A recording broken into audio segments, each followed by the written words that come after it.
I would rather have 100 $1 bills than 3 $20 bills. So if we think about these customers in terms of value like that, there's a point at which the volume offsets the deficiency in value, right? When we looked at it that way, what's the total revenue captured in a week for the new customers that you acquire in that period? And the amazing part is that the cohort acquired over Black Friday, Cyber Monday was more than twice the value of any other cohort at any other time of the year.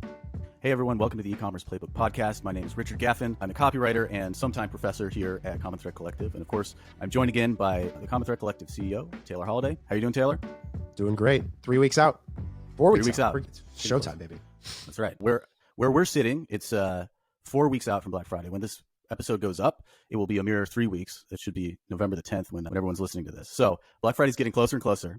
And at this point, generally speaking, you should have most of your strategy set up. But as we approach the big day, I think like one thing that we want to make a point of in the thrust of this podcast or this particular episode is that now is the time to pour on the gas. And as Black Friday approaches, there's no point in holding back. And Taylor, I want to break that down a little bit. First off, coming from where I'm sitting, which is having been on growth teams before, worked with a lot of clients on Black Friday, the idea of holding back on Black Friday doesn't initially make any sense to me. But what are some of the arguments about that people are making preventing them or that might predict them underspending on Black Friday? I think around this time of year, everybody knows that Black Friday, Cyber Monday is a thing. So 2 pieces of content become the contrarian take that gets a bunch of attention. One of them is Black Friday's bad.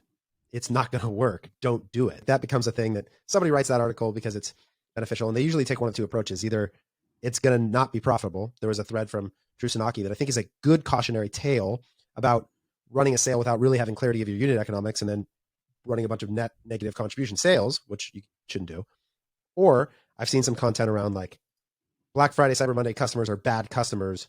Be careful. You don't actually want them. And so these 2 things become like tropes that pop up every year. And so we're here on this podcast to reaffirm your commitment to making the most out of this moment because it's necessary and it's actually the right thing to do. And we're going to provide some data to validate that opinion. Let's do it. All right. So let's address that second argument head on then. This idea that you may not want to spend as hard as you might into Black Friday because the customers that you acquire are just going to fall off anyway. They're not great customers. You're better off spending your money elsewhere or at a different time. So what's the counter argument? So generally speaking, you would think, okay, people who buy things at discount tend to be worth less to you as a business, or it's a gifting season. So they're not the purchasers, not the end user. So there's going to be some LTV deficiencies. And these are fair arguments. I love a good hypothesis. I'm all for a hypothesis about why something may or may not be true. I'm also just for the validation of that hypothesis through analyzing it. So that's what we've done. We took 3 different cohorts of customers. Cohort, fancy word for group. Okay, 3 different groups of customers. Group number 1, new customers acquired on Black Friday, Cyber Monday weekend. So Friday to Monday, new customers acquired in that time period. Group number 1. Group number 2, customers acquired in what we would call gifting season. The Tuesday following Cyber Monday through December 19th. Gifting season. New customers acquired in that time period. Cohort number 3 is all other customers, new customers acquired outside of that time frame. And we compared them in value. We compared them in 3 different ways. Their percentage increase against their average order value over 60 days, 90 days, and lifetime. And we looked specifically at stores from 2021. I think there was almost 500 stores in this subset of data that we looked at. And we found out a few really interesting things. Okay. 1, it's true. This cohort of customers in both Black Friday and gifting produce less total lifetime revenue than the other cohorts by about 20%. And that's true in 60 days, 90 days, and lifetime. About 20% less overall revenue. So what I mean by that, if the AOV was $100 and you normally get $140, they would produce 20% less than that, which would be $112. So they produce less total revenue over their lifetime as your customer. Okay, Taylor, that's a flag that would reinforce the premise that I don't want those crappy customers. Okay, we'll pause. When we think about the value as in a financial standpoint that we capture from customers, we have to think about the efficiency at which we can acquire them. So what is the cost to acquire them? And then also how many of them we acquire. Volume is an important consideration when you think about total value capture as a business. I would rather have 100 $1 bills than 3 $20 bills. So if we think about these customers in terms of value like that, there's a point at which the volume offsets the deficiency in value, right? When we looked at it that way, we did a really cool report. And well, I think it'd be cool if we could flash these graphics on the video. So for our fancy edit team as we go, when I reference these graphs, we did a graph of the total value of the cohorts by week for an entire year. In other words, what's the total revenue captured in a week for the new customers that you acquire in that period? And the amazing part is that the cohort acquired over Black Friday, Cyber Monday was more than twice the value of any other cohort at any other time of the year. So from a volume amplification standpoint, it's twice as much volume potential as any other time of the year. Second, we look at the cost to acquire those customers across the entirety of the year. Black Friday, Cyber Monday represents the lowest point, the cheapest cost of new customer acquisition of any other time of the year, and by about almost 15%. So what does that mean? Okay, they're worth less total revenue, but there's more of them by a lot, twice as many, and they're cheaper to acquire than any other time of the year. So there's a trade-off. Every customer profile presents a different potential value to your business. This one, the reason it's called Black Friday is because it's about realization of value right now. Get into the black, make the money. So I just wanted to ask one clarifying question. When you talk about the LTV total, you're not talking about the per customer average LTV. You're talking the sum of the LTV of every single customer that is acquired on that window. That's right. The total value summed up of every new customer purchase in that window. And what it illustrates is that if you also did another graph, which was like the relationship between spend and CAC, which are generally correlated, when one goes up, the other goes up.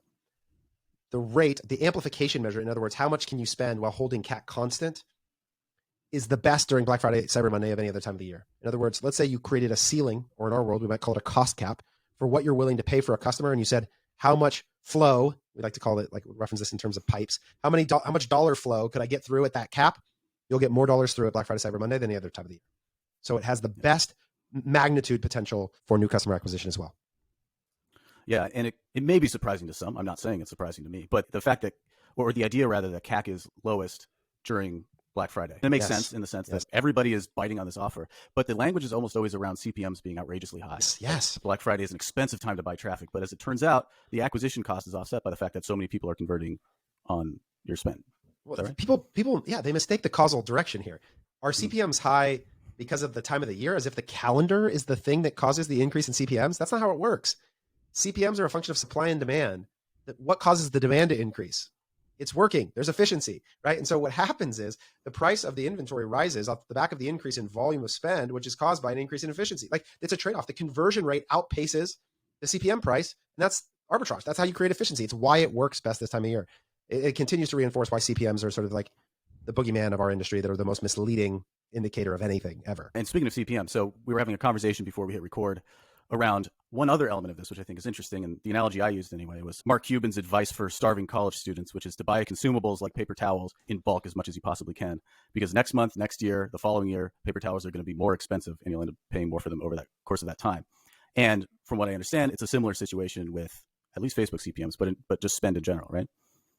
Yeah, I would rather than thinking about it in CPMs, I would think about it in terms of the cost of acquisition, or CAC, over time. And so what happens is that, think about it like this. Let's imagine our guys from Michael J. Fox shows up from Back to the Future, and he offers you Poor Richard's almanac of media buying outcomes over the last 5 years, and you get to go travel back in time and decide when you want to increase your spend over the previous 5 years. Like, where would you go spend all the money? Well, the answer is you'd go back to the very earliest days of Facebook, and you would spend 10 times as much as you thought you should. Because now that was the golden era. That was the moment when you should have captured all the customers. And the brands that did, they got to public and made a bunch of money along the way because they went as aggressive as they could in those moments. But now my question for you is, are you so sure that sitting here today and looking forward 5 years, that the same principle doesn't apply? That this moment right now isn't the most efficient new customer acquisition that you're ever going to get? And so as you think about Black Friday, Cyber Monday, don't miss the idea, or consider at least the possibility that it's the best media buying opportunity that your business will ever have. Ooh, if you think about it through that lens, it's a slightly different consideration for how much you would spend and why. The other thing I know about this moment is this is like a privileged nonsense conversation about whether we want good customers or great customers, because I know everybody's balance sheets are upside down. I know we all have too much inventory. I know we're all desperate for profit in this moment. That's the reality of the macro environment that we're in. And so if you can make one incremental dollar on a new customer, you're taking that customer today and you're figuring out how to create value out of them later. But you need that money today. You have too much inventory. You have too much product. The reality is it might be the best moment ever. Yeah, that makes sense. You use the analogy of it's always the right time to buy a house in Malibu because it's always going to be more expensive later. That's right. But Gary Vee, we about, what was it, Richard, like 4 years ago, we had an event at CTC, and Gary Vee came and spoke at the event. And one of the questions they asked was like, how much money should you spend in this channel? And his answer was all of it. And the point was just, And it's funny because I was with Bear Hanlon, who's one of our longtime clients from Board Primitive this past week. We were hanging out in San Diego at an event, and he still remembers that. And it still eats at him because he was right. And Gary's point was like Facebook inventory and the feed is like Malibu beachfront property, which is that it's just going to be more expensive. It's not going to move perfectly linear up and to the right, and the COVID thing happened, and there's peaks and valleys. But in the long term, the cost of every ad environment that's effective gets competed, the margin gets competed down over time. That's what happens in this sort of a capitalistic system like this. And so when you're actually able to drive a profitable marginal outcome, you want to take as much of that as you can. Now, there's all sorts of constraints about why that isn't just spend infinity and pacing healthy growth and being able to meet inventory and cash consideration. So I don't want to, but the point is just make sure that you're using this moment that is a window. It's a window. It doesn't last forever, to take advantage of it. Yeah. And I think it's worth saying too, because most people err on the side of underspending, not overspending in these big moments. It's like your instinct is going to be to underspend. So maybe try to overspend and see what happens. And your natural instinct will pull you back. Does that make sense? I think what I would say is that we all have a different natural instinct, and it's to recognize which one you are. I know some instinctual overspenders. I've met them. I've met the instinctual overspenders, and I've met the instinctual conservatives. We have a customer right now that runs a business that is about $30 million a year at a 200 to 1 MER. And they have so much organic demand built around their product that the idea of paid acquisition is so foreign that not making like 98% gross margin, or like 98% of the margin, giving away 2% to ad spend, feels, ooh, it's too much to them. And so they're predisposed to this really conservative action. And so those are the kinds of businesses that I think there's actually great risk to, which is that they had a leverage tool. They had a way to put their competitors, put them aside by being aggressive, using this. In this case, it's an organic SEO channel that provides so much marginal value capture that they can afford to go out and get a bunch more customers, build their brand, become more prevalent, and they didn't do it. Now, that doesn't mean they'll die, right? In the short term, they have a healthy business, but it does mean that they're giving up some potential value capture that somebody else will realize because those customers are going to buy something. Yeah, that makes sense. So in light of all this, and the moral of the story here is don't even think about holding back this Black Friday, unless you're one of these overspenders, in which case, be sensible. But besides that, what other things should people be considering going to Black Friday at this stage of the game? So again, this will come out on the 10th, mere 15 days beforehand. What should people be doing to prepare themselves?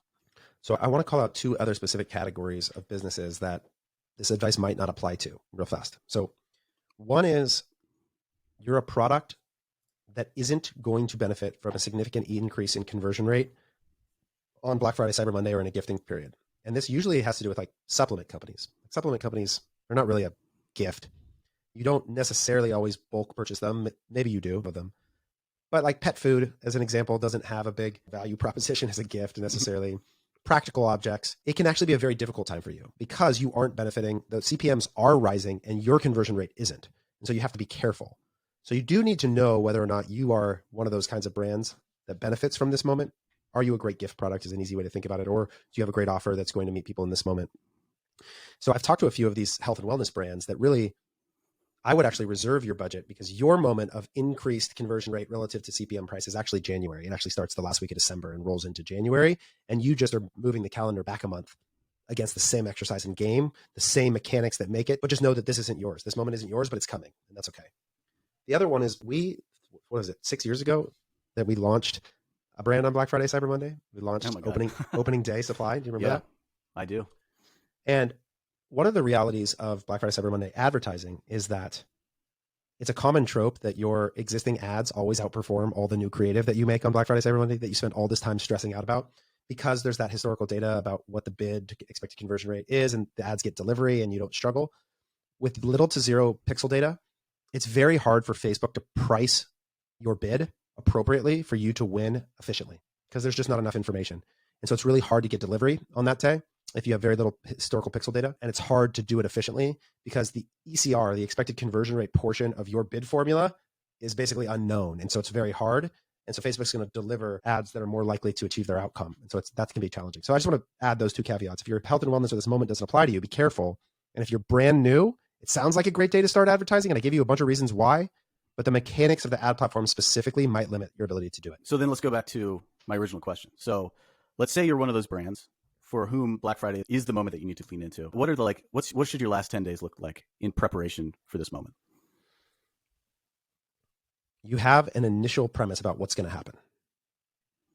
The moment you're going to launch the sale, what the uptake is, how the ads are going to work. In the next 7 days, take at least 2 hours and talk about what happens if you're wrong about a lot of the key assumptions.